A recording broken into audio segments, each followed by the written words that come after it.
Welcome to the Deep Dive.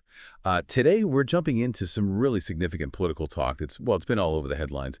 We've got source material that's pretty direct, feels urgent, and it's definitely stirred up a lot of conversation. Yeah. Specifically, we're going to unpack a recent address by former President Donald Trump. It's one that really seems to have struck a chord. And our aim here is to help you understand exactly what was in it, straight from the source material we've looked at for this deep dive. That's exactly right.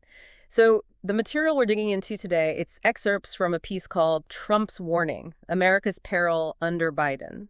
And just to be really clear about our mission here, it's purely to impartially lay out the key claims and arguments Trump presented. It's about understanding the message, what he's actually saying and why it's causing such a stir. We're not here to agree or disagree with any of it, just helping you grasp the core points and, the implications as they're presented in the source. Okay, let's get into it then. The absolute core of Trump's message, at least from what we're seeing in our source, it's this really stark warning. He's claiming that under President Biden, America could be looking at total collapse by 2025. That's a direct quote. And he says Biden is leading the nation down what he calls a dangerous path.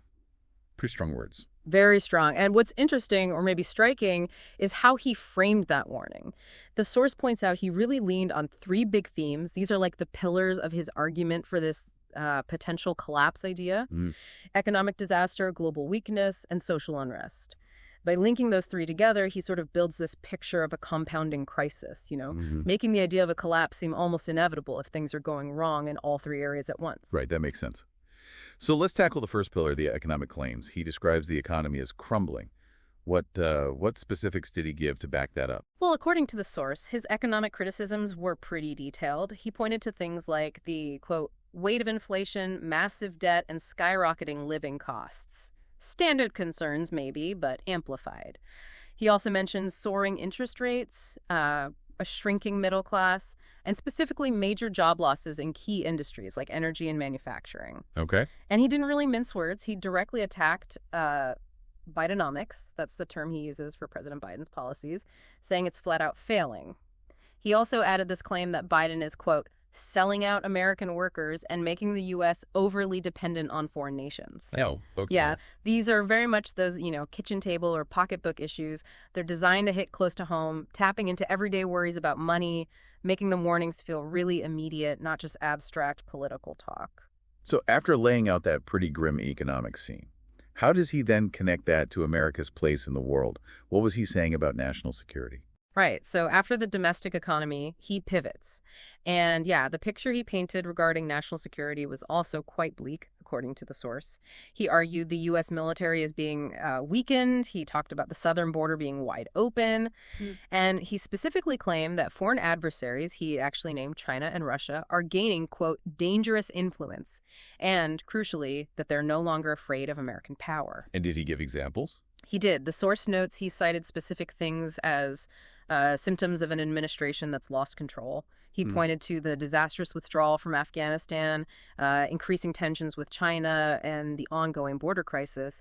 So weaving together specific events into this larger narrative of declining American influence and control. Okay, so we've got the economy, global standing, but it didn't stop there. Yeah. Right.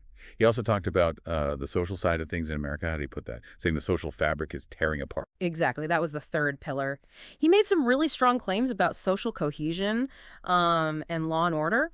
The source lays out his warnings about rising crime, political violence, and what he described as growing division among Americans. And he tied that division directly to what he called Biden's radical policies. Right. His argument, essentially, was that law and order is breaking down and that President Biden is, in his view, letting the country descend into chaos. And often this kind of argument connects back to the other points, the idea being that, a nation struggling economically and internationally might naturally see more social friction and unrest. Okay, so he lays out all these pretty serious warnings: economy, security, social fabric. Did he then offer any, solutions or promises for what he'd do if he got another term? Yes, he definitely did. The source summarizes Trump's commitments pretty clearly.